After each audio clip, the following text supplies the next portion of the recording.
अत्यंत दुर्भाग्यजनक घटनाटे घटला एवं जो थे कि आज सकाळे जेहेतु पहड़ जिते खोलिला महाप्रभुंकर काली राति पहड़ पड़ा पर्यंत नीतिकांति ठीक समय थिला कहीं अधिकांश समय महाप्रभुंकर नीतिकांति डेरी हवा कारण राति महाप्रभु अनिद्रा हुंती काली किंतु 12टा सुधा समस्त नीतिकांति सारिकी पहड़ भी पड़ा एवं सकाळे पहड़ खोला हला बेलू दर्शन करने को भक्त मानक भितर जो थिला उत्कंठा से दृष्टि अनेक लोक सेठी तले पारिकी बसी एवं पछपटु जितेबाला भक्त माने माड़ी आसिले पछपटु दर्शन करने पाखरु टिके सेतेबेले सेमानकु झुंटीचंती सेमान सेठी पड़ीचंती पड़िबा परे से भलिया भाबरे टिके असुविधा होईची जो जहा फल कि दुर्भाग्यजनक भाबरे 3 जनकर से देहांत होईची बाकी आउ जो माने आहत होईचंती सेमानकर आहत सामान्य अच्छी से सुस्थता भितर अछंती जो 6-7 जन एबे डाक्तरखाना भी चिकित्सित होउचंती आमे से बाबद सकाळे माननीय मुख्यमंत्री को अवगत करवा परे माननीय मुख्यमंत्री भी विभिन्न स्तरर आलोचना विभिन्न कौन निष्पत्ति नियाजिवो से बाबद कर सारी एवं खूब शीघ्र गोटे कथा तो माननीय मुख्यमंत्री भी तांकर सोशल मीडिया जरिया जनईचंती जे ए जो घटनाटी घटी से जो माने भी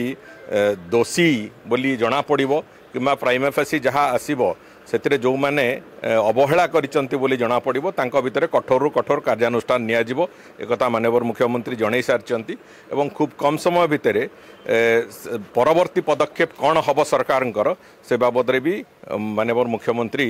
स्पष्टता तार देबे एवं से बाबद निष्पत्ति प्रायत सरी एवं चूड़ांत निष्पत्ति माननीय मुख्यमंत्री ही जनइबे। पुलिस नथिला इन आउट एग्जिट आउट रो नथिला ट्रैफिक कंट्रोल ठीक रे हेई नथिला जो पय लंबा लाइन ट्रैफिक रे रहितले एवं एंट्री एग्जिट रो किछि निर्धारित नथिला पुलिस भी नथिले सेठी उपस्थित नहीं देखन जेतेबेले घटना घटिची से बाबद रे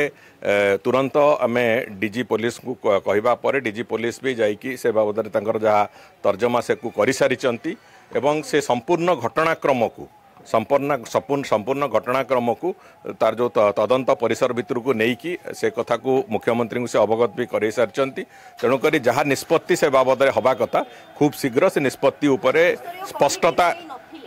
मंत्री स्तरीय कमिटर कहीं थांती नहीं सेठी से काम होची पुलिस प्रशासन से बाबद पुलिस प्रशासन जहाँ करवा कथा से माने कहते करिचु बोली किंतु अवहेला होईची बोली से कथा जहाँ जेहेतु घटनाटी घटिला तार अर्थ होची कौन ना कौन जगह अवहेला होईची जहाँ फल माननीय मुख्यमंत्री भी आज